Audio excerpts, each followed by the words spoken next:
Hi అండి, Sunday special గోంగూర chicken ఎలా prepare చేయాలో ఇప్పుడు చూసేద్దాం. ముందుగా ఆయిల్ వేసుకోవాలి. నేను ఒక హాఫ్ కప్ దాకా ఉంటుంది ఆయిల్ వేసుకున్నాను.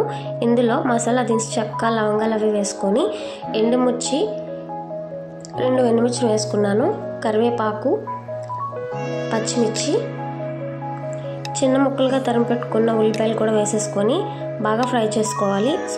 బాగా ఫ్రై అయినందుకు సాల్ట్ కొంచెం వేసుకొని బాగా చేసుకుంటే బేగా ఫ్రై అయిపోతుంది అనమాట.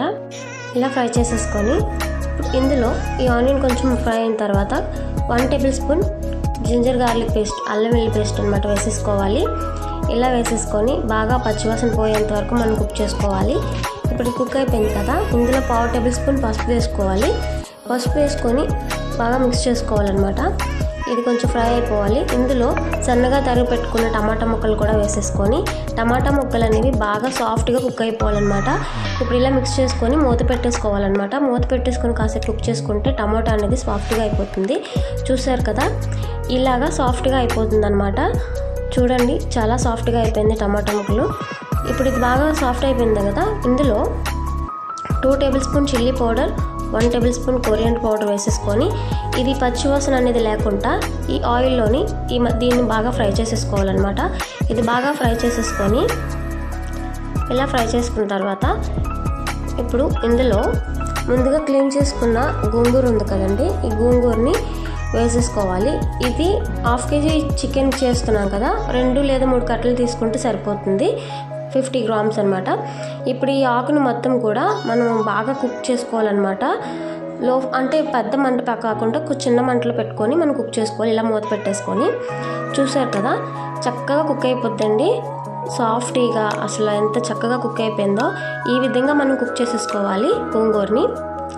గోంగూర కుక్ అయిపోయింది కదా, ఇప్పుడు దీంట్లో చికెన్ని తీసుకున్నాం, 1/2 కేజీ చికెన్ని. ఈ చికెన్ని ఒక 1 అవర్ పాటు సాల్ట్ వాటర్లో మనం సోక్ చేసుకోవాలన్నమాట. సాల్ట్ వాటర్లో సోక్ చేసుకోవడం వల్ల చికెన్ అనేది జ్యూసీగా ఉంటుంది, చాలా టేస్టీగా ఉంటుందండి. అందుకోసం నేను 1 అవర్ సోక్ చేసుకున్న చికెన్ని ఇప్పుడు ఇందులో వేసేసుకొని బాగా మిక్స్ చేసుకోవాలి. ఇది మొత్తం బాగా మిక్స్ అయిపోయిన తర్వాత చికెన్ అనేది కొంచెం బాగా ఫ్రై అవ్వాలండి. ఫ్రై అవ్వడం వల్ల మనకి ఇంకా మంచి టేస్ట్ వస్తుంది. ఇప్పుడు ఈ విధంగా ఫ్రై చేసుకోవాలి. ఇలా ఫ్రై చేసేసుకొని మూత పెట్టేసుకోవాలన్నమాట. మూత పెట్టేసుకొని ఒక 5 మినిట్స్ మనం కుక్ చేసుకుంటే చక్కగా ఆయిల్ అనేది పైకి తేలి బాగా ఇదవుతుందండి. మనకి అప్పుడప్పుడు ఇది కలుపుతూ ఉండాలి, లేదంటే అడుగు పట్టేస్తూ ఉంటుంది. కట్టెల పొయ్యి మీద కదా చేస్తున్నాం కాబట్టి కొంచెం మంట, గ్యాస్ అయితే లో ఫ్లేమ్లో పెట్టగలము. కట్టెల పొయ్యి లాంటి కర్రలు చేస్తూ ఉంటాం కాబట్టి ఈ విధంగా చేసుకొని చూసుకుంటూ మిక్స్ చేసుకోవాలన్నమాట, అడుగు పట్టేయకుండా. ఇప్పుడు ఈ విధంగా మిక్స్ చేసేసుకొని ఇందులో 1/2 కప్ వాటర్ వేసుకుంటున్నాను, ఎందుకంటే కొంచెం గ్రేవీ కావాలి నాకు. గ్రేవీ కోసమని నేను ఒక 1/2 కప్ వాటర్ మాత్రమే వేసుకున్నాను. వేసుకొని మూత పెట్టేసుకొని కుక్ చేసుకోవాలన్నమాట ఒక 10 మినిట్స్. చాలా చక్కగా అయిపోతుందండి. చూసారు కదా, లాస్ట్లో కొత్తిమీర ఇలా వేసేసుకొని సర్వ్ చేసుకోవడమేనండి. చాలా ఈజీగా చేసుకోవచ్చు, చాలా టేస్టీగా ఉంటుంది గోంగూర చికెన్. మీరు ఇంకా ఎవరైనా ట్రై చేయకపోతే ట్రై చేయండి, చాలా టేస్టీగా ఉంటుంది.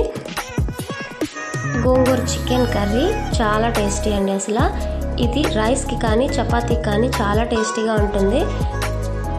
టేస్ట్గా వచ్చేసరికి సూపర్ అసలు. అలాగే ఇంకా మా ఛానల్ ఎవరైనా సబ్స్క్రైబ్ చేసుకోకపోతే ప్లీజ్ మా ఛానల్ని సబ్స్క్రైబ్ చేసుకోండి, లైక్ చేయండి, షేర్ చేయండి. Thank you for watching. Bye bye, next వీడియోలో కలుద్దాం.